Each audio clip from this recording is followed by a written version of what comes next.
বিসমিল্লাহিররহমানিররহিম। আসসালামু আলাইকুম my all viewers and subscribers. কেমন আছো সবাই? আশা করি সবাই ভালো আছো। আজকে আমি তোমাদের সাথে শেয়ার করতে যাচ্ছি ভীষণ মজাদার মাংসের পিঠা রেসিপি। আমার বাসায় যখনই মাংস থাকে আমি পিঠাটি বানানোর চেষ্টা করি, আর তোমাদের সাথে সেটাই শেয়ার করবো কীভাবে আমি মাংসের পিঠাটি বানাবো। আমি এখানে গরুর মাংস দিয়ে পিঠাটি বানাবো, কেউ চাইলে মুরগির মাংসের কিমা দিয়েও পিঠাটি বানিয়ে নিতে পারে। তো কথা না বাড়িয়ে আমি পিঠাটি কীভাবে বানিয়েছি চলে যাবো সেই মূল প্রসেসিংয়ে।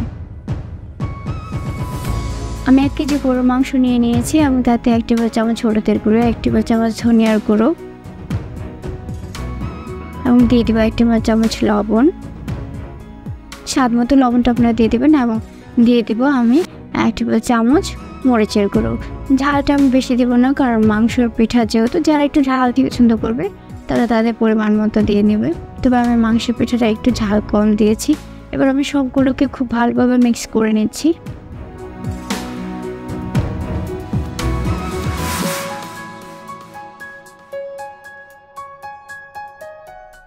দিয়ে দেবো 1 টেবিল চামচ আদা এবং 2টো তেজপাতা। এগুলোকে আবারও মেখে নেব। আমি আবারও সবগুলো উপকরণকে খুব ভালোভাবে মিক্স করে নিয়েছি।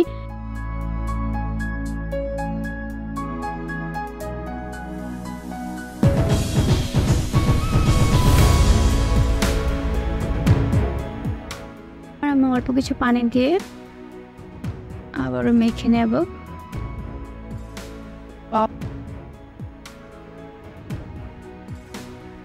এবার প্রেসার কুকারের ঢাকনাটা দিয়ে এটাকে 10-15 মিনিট সিদ্ধ করে নেব। তারপর ফিরে এসেছি এবং এখন প্রেসার কুকারের সিটিটা চলে এসেছে। এবার আমি এখানে ঢাকনাটা খুলে দেব। তো মাংসটা অনেকটা সিদ্ধ হয়ে এসেছে, কিন্তু এটার মধ্যে বেশ কিছু পরিমাণ পানি রয়ে গিয়েছে। এই পানি সম্পূর্ণটাকে আমি শুকিয়ে ফেলবো। পানিটা শুকানো পর্যন্ত আমি মাংসটাকে জাল করতে থাকবো আর বারবার এটাকে একটু নেড়ে চেড়ে দেবো যেন সেটা পাত্রে লেগে না যায়। তো পানিটা শুকিয়ে গিয়েছে। এবার আমি একটা প্লেটে ঢেলে নেব মাংসগুলোকে।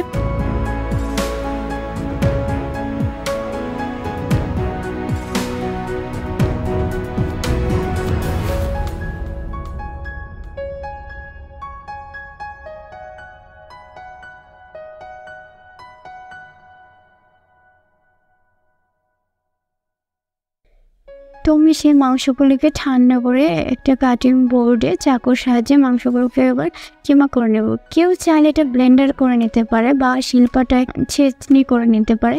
তবে আমি মনে করব যে আপনি শিলপাটায় বা চাকু দিয়ে কেটে নেবেন, কারণ যখন ব্লেন্ডার করবে এটা অনেক বেশি মিহি হয়ে যাবে, খেতে ভালো লাগবে না।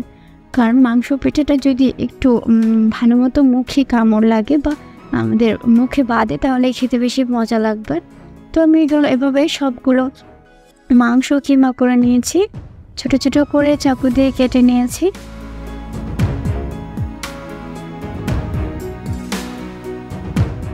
আর নিয়ে নিয়েছি 1 পেয়ালা পেঁয়াজ কুচি। তো আমি এবার একটি কড়াই বসিয়ে দিয়েছি চুলায় এবং সেটা গরম করে দিয়ে দিচ্ছি পরিমাণ মতো তেল। এখানে 2 টেবিল চামচের মতো তেল দিয়ে নিয়েছি এবং তেলটা যখনই গরম হয়ে যাবে আমি সেই পেয়ালা থেকে 1 মুঠো পেঁয়াজ দিয়ে দেবো এবং খুন্তির সাহায্যে পেঁয়াজগুলো তেলের সাথে মিশিয়ে দিচ্ছি এবং এর মধ্যে আমি কিছু মশলা অ্যাড করে দেব।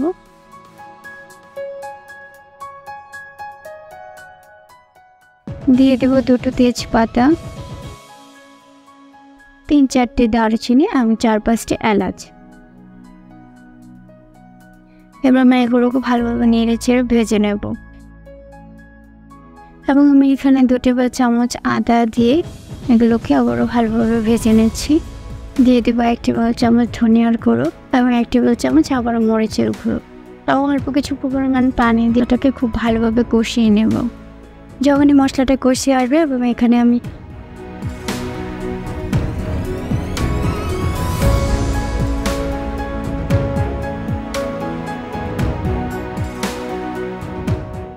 সেই কিমা করে রাখা মাংসগুলোকে দিয়ে দেব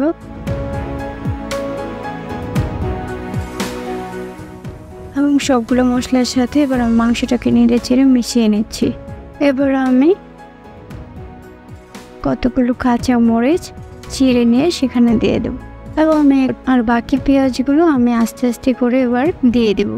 আমি প্রথমে কিছু পেঁয়াজ দিয়েছি কিন্তু সেগুলো অনেকটাই নরম হয়ে গিয়েছে, তাই বাকি পেঁয়াজগুলো পরে দিতে হবে। কেননা যদি মাংসের মতো পেঁয়াজটাও মুখে খেতে বাদে তাহলেই হচ্ছে মাংস পিঠাটা খেতে ভালো। দিয়ে দিচ্ছি স্বাদ মতো লবণ।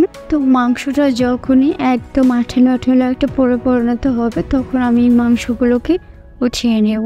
মাংসগুলোকে কখনোই ঝোল রাখা যাবে না, কারণ আমরা একটা পিঠার ভিতরে পুরটা দেব, একদমই খুব মাখো মাখো অবস্থায় থাকবে। এবার আমার মাংসটাও হয়ে গিয়েছে, এবার আমি একটা পেয়ালাতে সেগুলোকে তুলে নেব।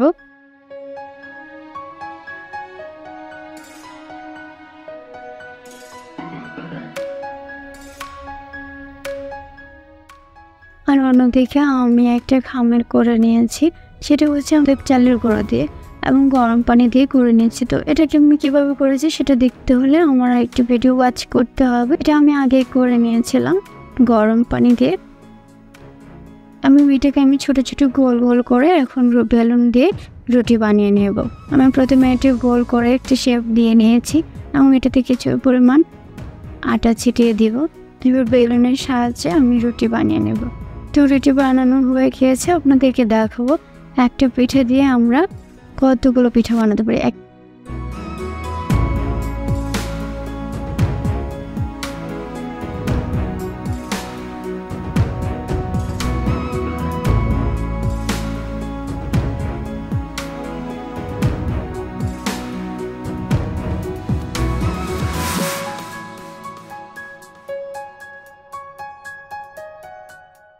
এবার আমি 1 চামচ পুর দিয়ে নিচ্ছি মাংসের এবং একটা সাইড থেকে এটাকে উল্টে ভাঁজ করে নিচ্ছি। আমি দুপাশ থেকে দুটো আঙ্গুল দিয়ে হাত দিয়ে চেপে মাংস পিঠার একটা শেপ দিয়ে নিচ্ছি এবং একটা কাটার নিয়ে আমি পিঠার সাইড থেকে এটা কেটে নেব।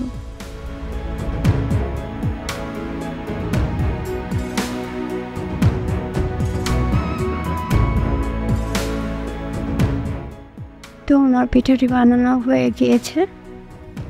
এভাবে আমি প্রত্যেকটি পিঠা বানিয়ে নেব।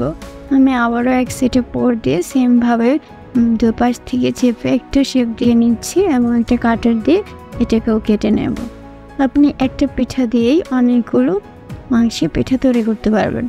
তো আমি আরেকটি রুটি বানিয়ে আমি অন্য একটা শেপে এই পিঠাটি তৈরি করে দেখাবো। তো এই জন্য আমি স্টিলের একটা গ্লাস নিয়ে নিয়েছি এবং সেটার মুখ দিয়ে আমি গোল গোল করে এবার রুটি থেকে কেটে নেব।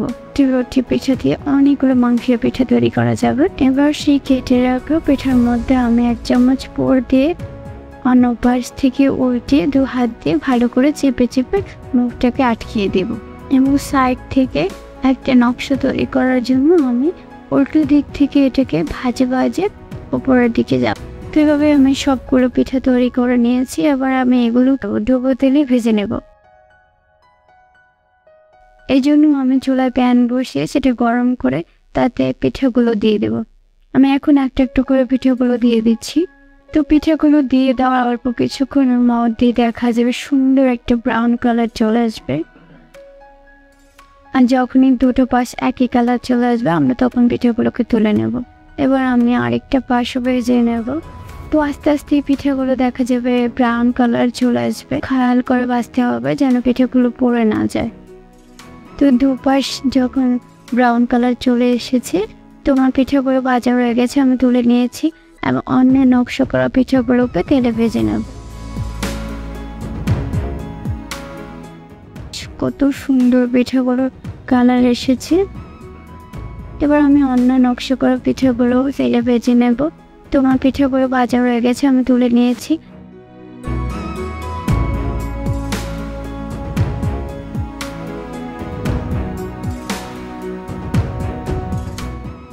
এবং অন্য নকশা করা পিঠাগুলোকে তেলে ভেজে নেব। তুমি সেমভাবে পিঠাগুলো ভেজে নেব। দুপাশটা যখনই ব্রাউন কালার চলে আসবে তখনই পিঠাগুলো বুঝে নেবেন যে ভাজা হয়ে গিয়েছে। এটা অনেক সুন্দর। যখন পিঠাগুলো তুলে নেব, তুলে নিয়ে ঠান্ডা করবো, দেখবেন পিঠাগুলো কত মচমচে হয়ে যায়।